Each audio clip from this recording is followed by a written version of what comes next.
On this episode of The Badge and Beyond, we may be discussing domestic violence, mental health issues, suicide, and self-harm.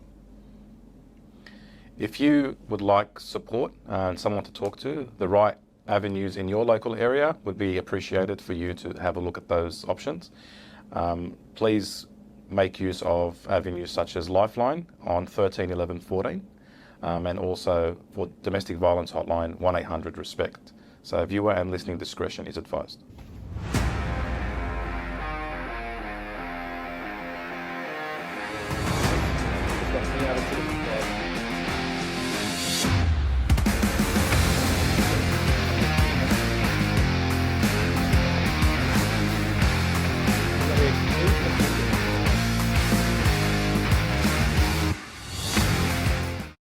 Welcome everyone to The Badge and Beyond.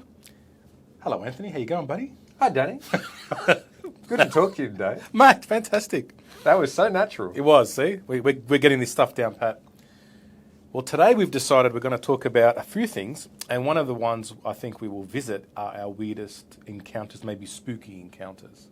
Does anything come to mind in this kind of, we're getting close to Halloween, so it's kind of fitting. Any kind of spooky stories that come to mind? Ooh.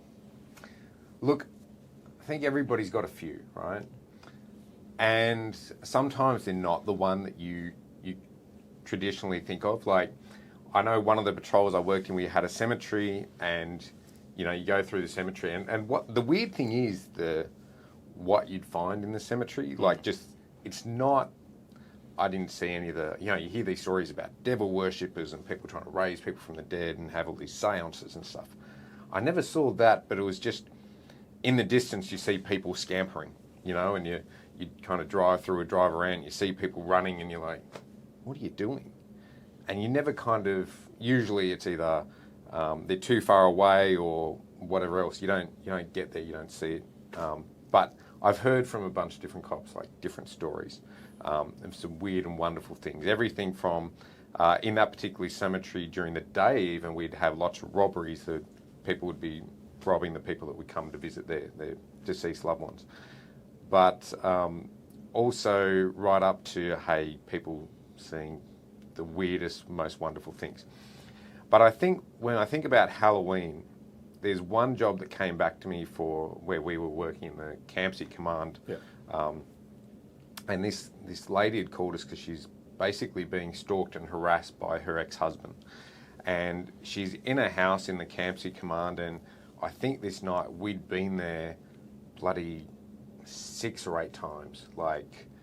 And it's hard to know if she's like a bit paranoid and hearing noises, excuse me, or if it's if it's real, right? But all I know is she's really scared.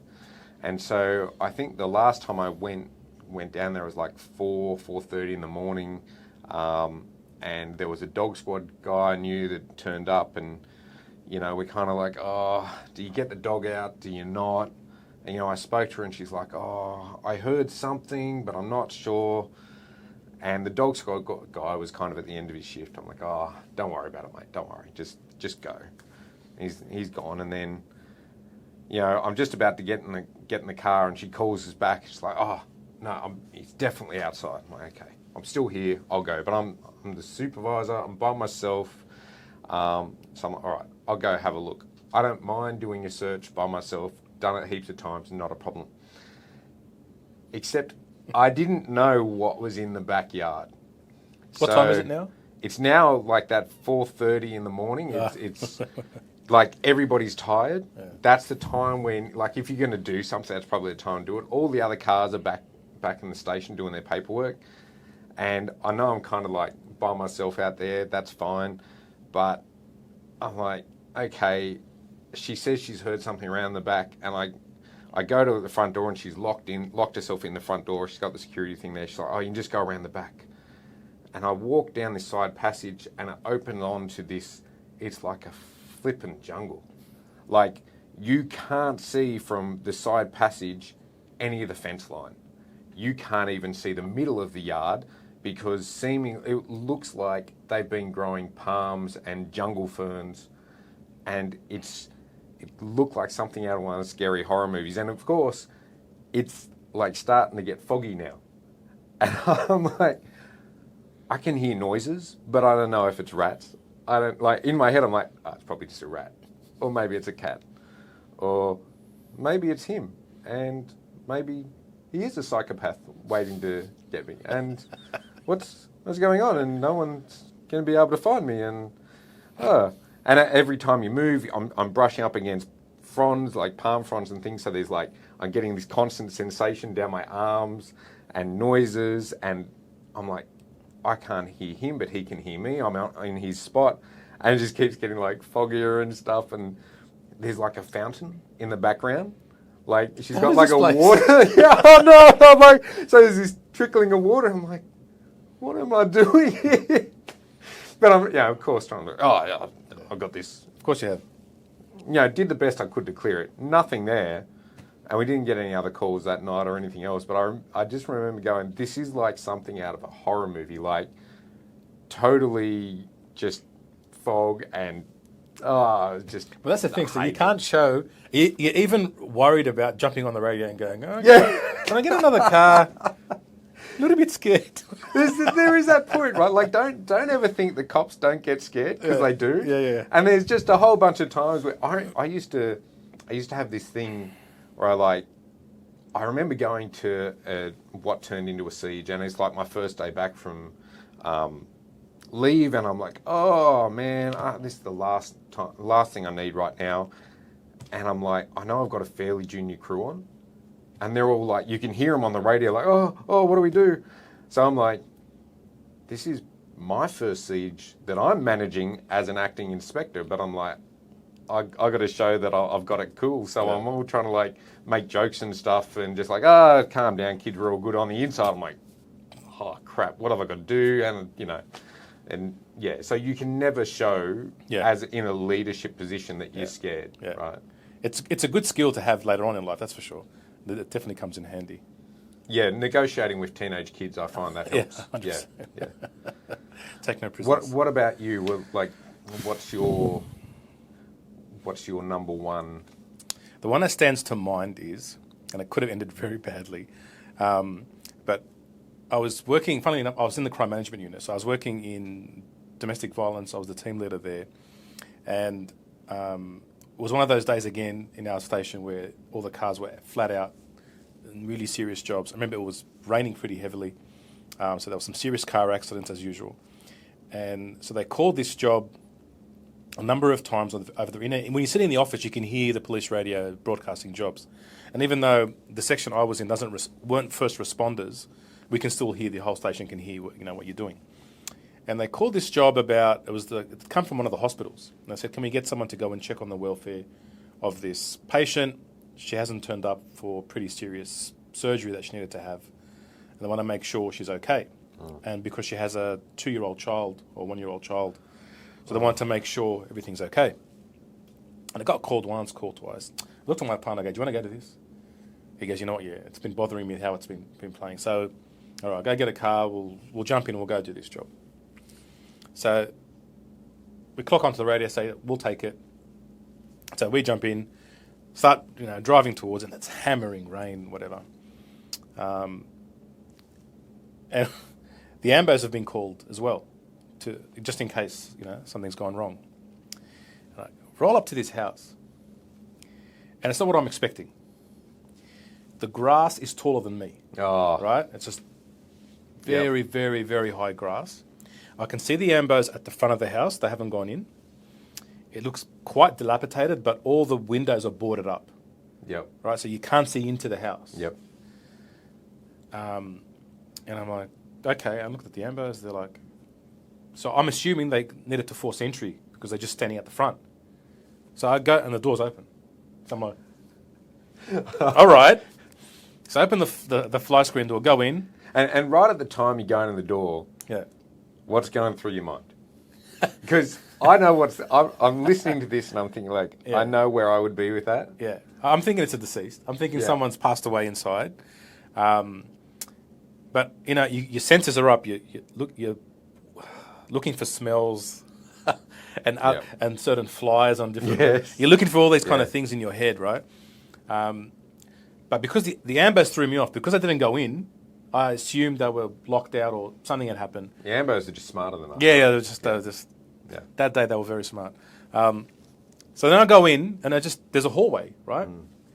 And there's like bedrooms to each, well, I'm assuming they're bedrooms to each side, but it's very dark because, again, all the windows are boarded up. And there's no real explanation as to why this is the case. But someone's living in this house. So I scream out, police, police, anyone here? No answer, no answer. So the ambulance looking at me like, all right, I guess I'll go in, right? So me and my partner walk in. Now, because it's daylight, we haven't brought the torches down. Yeah, no. So common. Do you know what I mean? And I look to my right, and I can see a bedroom, but I can see a mass on the bed. And I'm like, okay, I'm assuming this person has probably passed away on the bed. Okay?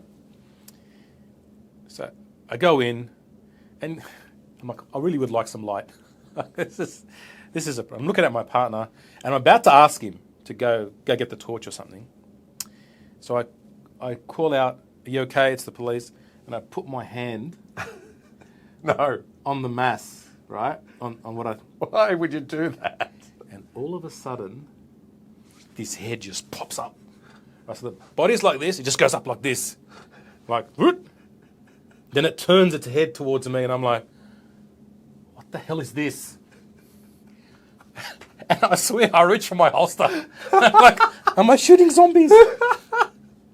And it's just this matty hair, right? And it was an old, very old woman. And there was no colour to the eyes. It was just white. Oh. And it just looks, and it's trying to make sounds, and it just grabs my arm. Oh. And I look at my partner, he's just like this. Ambos have now walked back outside. And I'm thinking to myself, it's a zombie, die. I don't know what the hell's going on. And it ends up, it's a person who, for whatever reason, has no colour to her eyes and is a mute. So the sounds she's making aren't the normal sounds. So she's just grabbing onto my arms trying to feel what I am. And so then I've clicked back into reality and started to reassure her, it's okay, are you okay, are you hurt? And she's just like, but there's no comprehension of what I'm saying. It will make sense later as to why. And I'm like, Ambos, can you come and just check this person if they're okay? They really don't want to do that because they're terrified. Secretly, you're like, I just want to make sure it has a pulse and it's not a zombie. Yeah. So they come in, and then we're like taking off the curtains and stuff, trying to bring light so they can do their work. Now, the call came over for a woman that was in her 30s and a child that's like 1. I've got a person who's, 150, right? So I don't know what's happening here. And then, we better go clear the other rooms. So one room's a bathroom, a very, very filthy bathroom. And we just go from room to room to room. It's a massive house. No one's there, but it looks like someone lives there, but there's just no people there. Anyway, down the corridor we're now to the backyard. There's a fly screen door. All of a sudden I hear a door open. And this bloke turns up. Large guy with this beard. The best way I can describe him is Santa on crack. That's what you want? Yeah. You really want that? So it's this not so jolly, larger guy with this kind of bikey beard. And he's like, oh, coppers, what's going on? And I'm like, yeah, hello. And he's like, oh, I see you've met. And he mentions a name. And I'm like, yeah.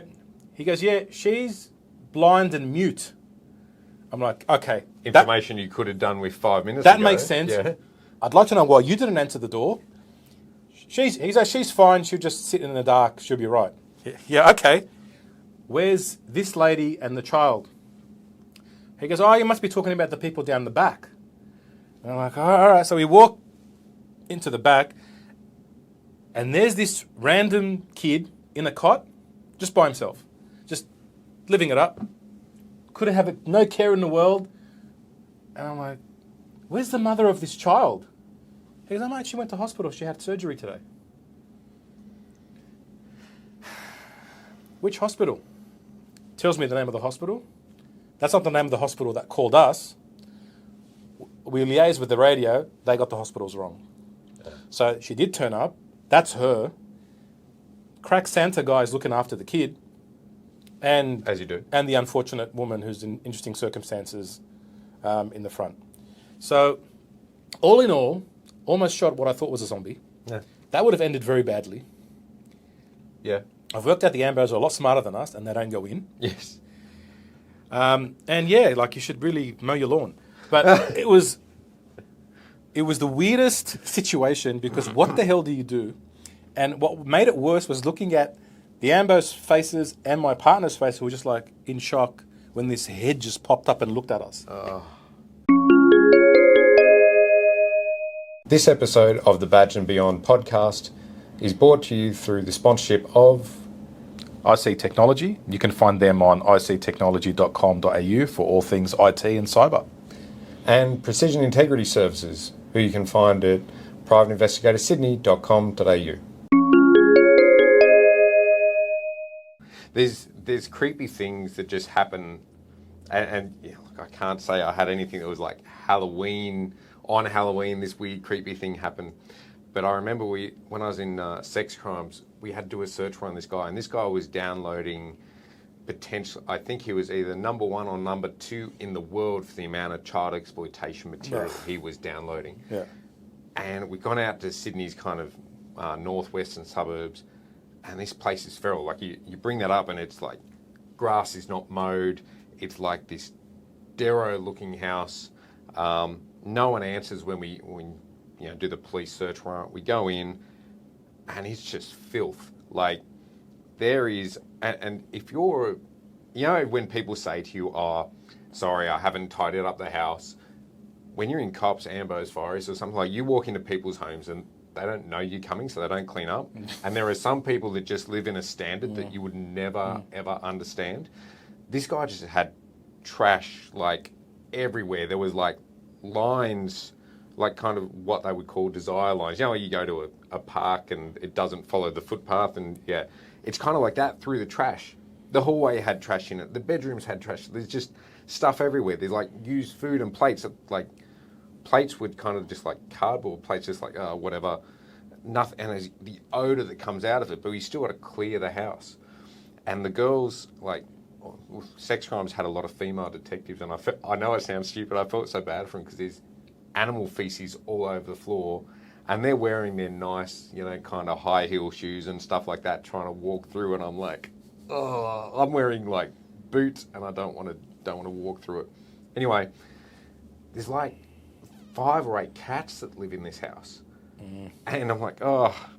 I can already feel. Why is it always cats? It's always cats. It's always cats. It's always cats, and I'm kind of allergic to cats, so I can already start to feel my sinuses start going, and the smell, and I'm gagging from the smell. I was like, oh, and in the back of my head, going, I do not want to have to search this place. Like this is just going to be disgusting. And so you move through the house and clear this, clear that, and I walk into this bedroom. I get to the door. I'm like, it's kind of just filled with a bed, a bookshelf that runs down here with like lots of ornaments and stuff on it, and like a desk over there, and like you go around just to make sure there's no one hiding.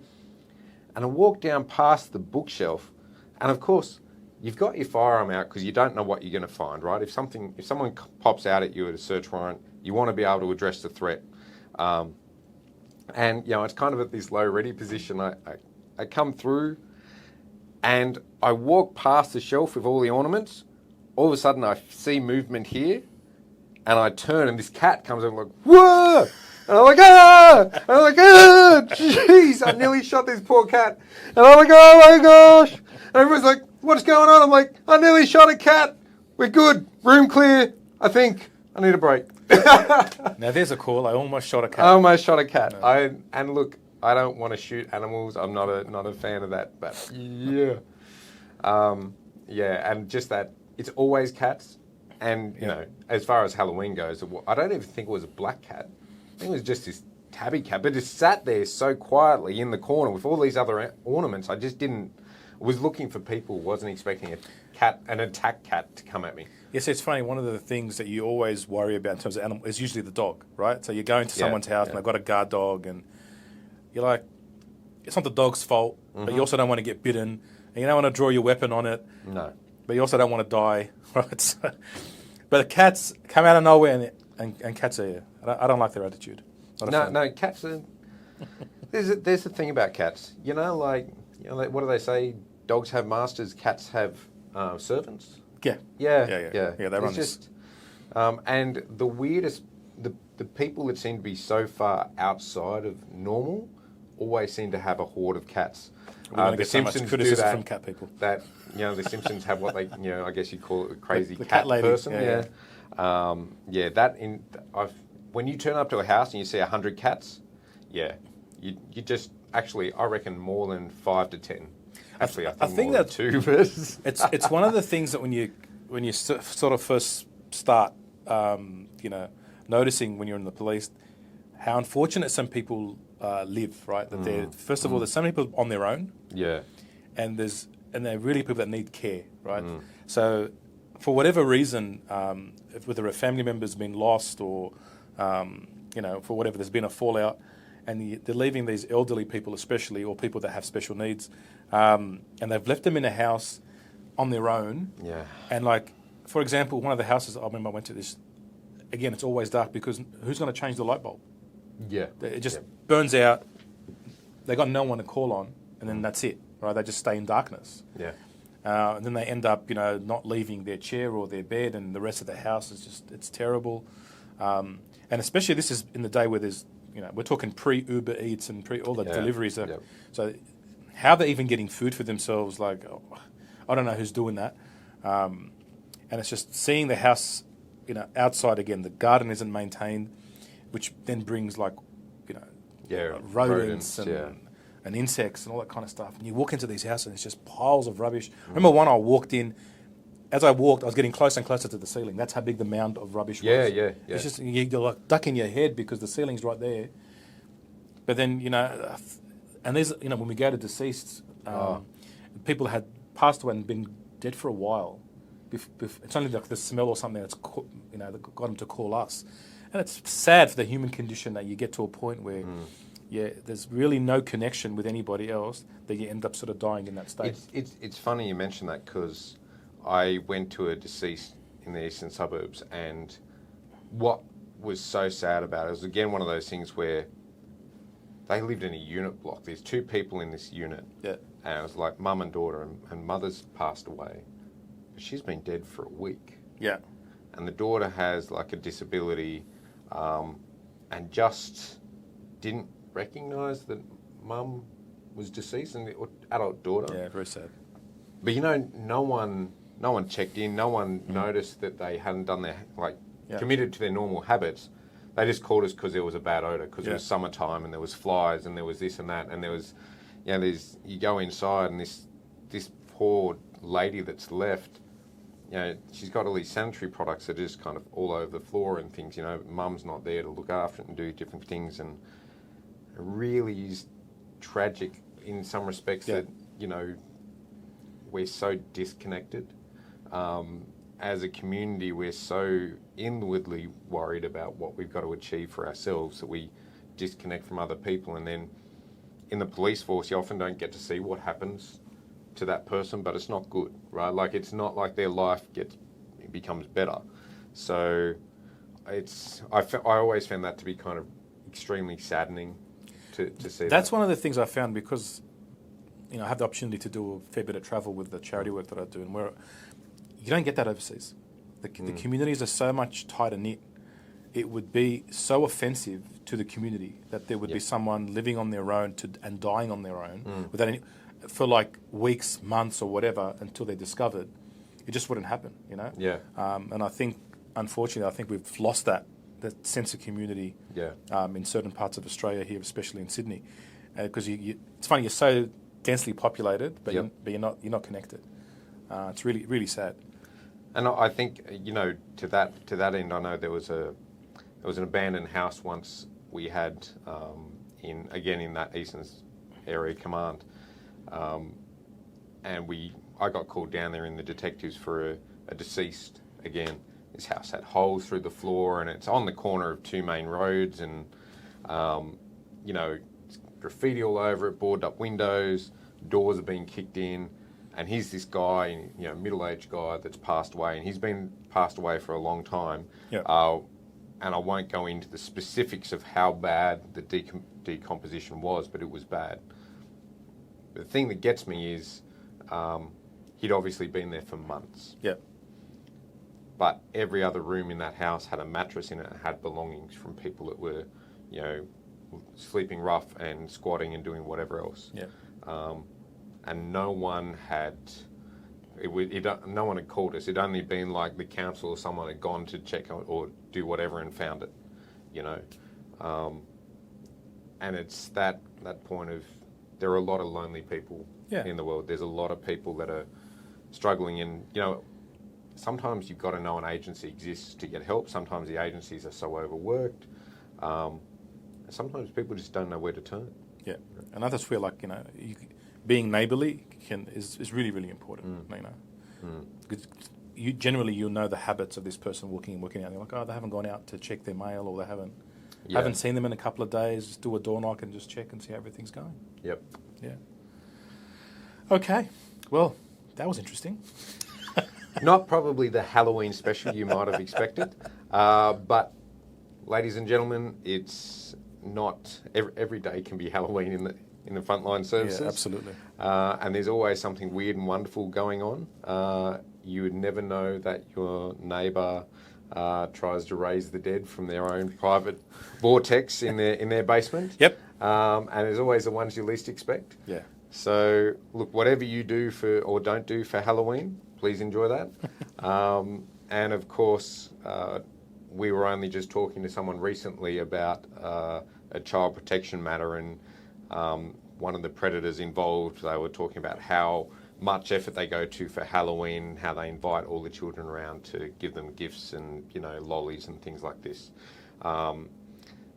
Always, I guess, just a timely reminder for parents to, if your kids are going trick-or-treating, just go with them. You don't know what level of evil exists sometimes in plain view right next to you. Absolutely. Absolutely. Do your due diligence. Absolutely. It's an evil world sometimes out there. You can have your fun, but you've got to take your precautions. Yes. Yep. Anyway, that's another episode done for us. If you'd like to reach out to us, give us comments on any of the socials or send us an email. Our website is www.privateinvestigatorsydney.com.au. Thanks again. Hang on. Who was the person that edited an episode and left the wrong episode number at the front? Isn't that what editing's about? Like taking out the stuff that's not supposed to be there? At 10,000 Anthony dances. I reckon 1,000.